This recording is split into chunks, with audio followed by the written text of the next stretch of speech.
এই একটা দিন, যে দিনটা সারা জীবন আমার স্মৃতির পাতায় থেকে যাবে। আমি কোনোদিন ভাবতে পারিনি যে বোনের বিয়ের দিনকেও আমাকে অন্য জায়গা থেকে ভিডিও কল করে বোনকে দেখতে হবে। আসলে সত্যি আমি কোনোদিনই ভাবিনি, কারণ বোনের বিয়ে নিয়ে আমার অনেক কিছু মাতামাতি ছিল, যে এই দিন এটা করব, ওই দিন ওটা করব, রিসেপশনে এটা পরবো, তারপর বিয়েতে এটা পরবো, মেহেন্দিতে এটা পরবো। বিশ্বাস করো, আমরা দুজন যখন ঘুমাতাম না একসাথে, আমরা সবসময়তেই বলা কওয়া করতাম যে তোর বিয়েতে কিন্তু আমি খুব সাজবার। ও বলতো যে হ্যাঁ, তোর বিয়ে তো অনুষ্ঠান করে হয়নি, তুই তো সাজতে পারিস নি। সেরকম একটা আক্ষেপ আমার মনের মধ্যে ছিল, আমি তো সাজতে পারিনি। তো ওর বিয়েতে আমি একদম বিয়ের কনের মতন করে সাজবো, সে যে একদম নিজের ইচ্ছাটাকে পূরণ করব। তো সেটা আর হলো না। যাই হোক, সব ইচ্ছা পূরণ তার হয় না, কি আর করব বলো, আমার ভাগ্যে নেই। তো খুব কান্না করেছি, তোমরা দেখিয়ে হয়তো বুঝতে পারবে আমি এত পরিমাণে কান্না করেছি। আমি সত্যি লাইফে হয়তো এই প্রথমবার এত কান্না করলাম। আমি 5 মিনিট পর্যন্ত সমানে কান্নাই করে গেছি। ও আমাকে যত বলছে স্ট্রং হ, আমি তত কান্না করে যাচ্ছি। মানে কান্না স্ট্রং হতে বললে তা স্ট্রং হওয়া যায় না বলো এই সময়তে। কান্না কখন জানি চোখ দিয়ে আপনি আপনি বেরিয়ে যাচ্ছে, আমি বুঝতেই পারছি না। যত মনে করছি যে স্মৃতিগুলো, তত যেন বেশি কষ্ট হচ্ছে। জানো তো, আমি আর আমার বোন কিন্তু মানে অনেকটা ছোট বড়। ও আর আমি প্রায় 5-6 বছরের ছোট বড়।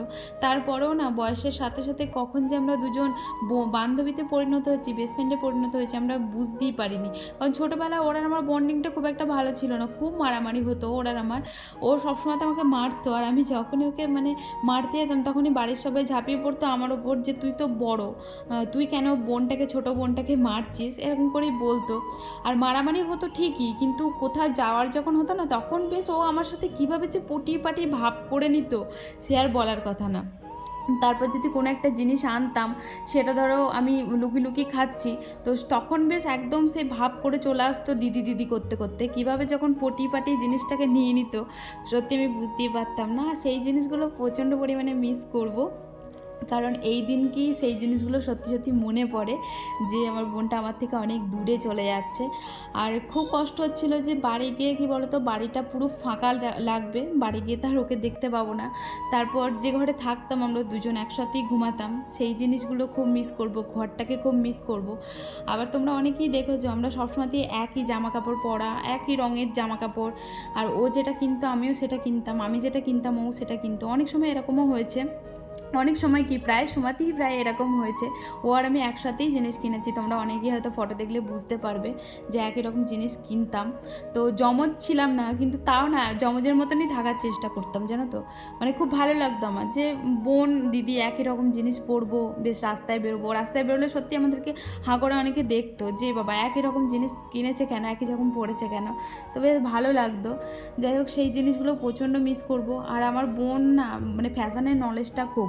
আমি যদি কোনো বিয়ে বাড়িতে যেতাম বা কোনো অনুষ্ঠানে যেতাম না, তাহলে ওই আমাকে সবসময় ড্রেস সিলেক্ট করে দিত, যে এইটা পরে যায়, এটা কিন্তু তোকে খুব সুন্দর লাগবে। আর আমি এমন একটা মানে এমন একটা মানুষ, যে মানে আমি নিজেকে দেখলে অতটা মানে বুঝতে পারি না যে আমাকে কেমন লাগছে, কিন্তু আমাকে ও যদি বলতো না যে না ভালো লাগছে, তখন মনটা বেশ খুশি হতো, যে না সত্যি আমাকে ভালো লাগছে। আর ও ওরকম, মানে ও যখনই সাজাগুজো করতো, তখন ছুটে আমার কাছে এসে বলতো, দিদি আমাকে কেমন লাগছে বল না। তখন আমি বলতাম যে এখানে এই জিনিসটা গন্ডগোল হয়েছে, এখানে ওই জিনিসটা দিতে হবে। তখন কিন্তু মানে এরকমই আমরা দুজনেই এরকমই সবসময়তেই করতাম। তোমরা অনেকেই দেখেছো, অনেকেই জানো। আর যখন আমি মেকআপের কোর্সটা কমপ্লিট করি, তখন ও আমাকে বলেছিল যে আমার বিয়ের সময়তে কিন্তু তুই আমাকে সাজাবি। আর এইটা সব থেকে ভেবে আমার কষ্ট লাগছে, যে আজ আমার বোনের একটা স্পেশাল দিন, কিন্তু আমি আর ওকে সাজাতে পারলাম না।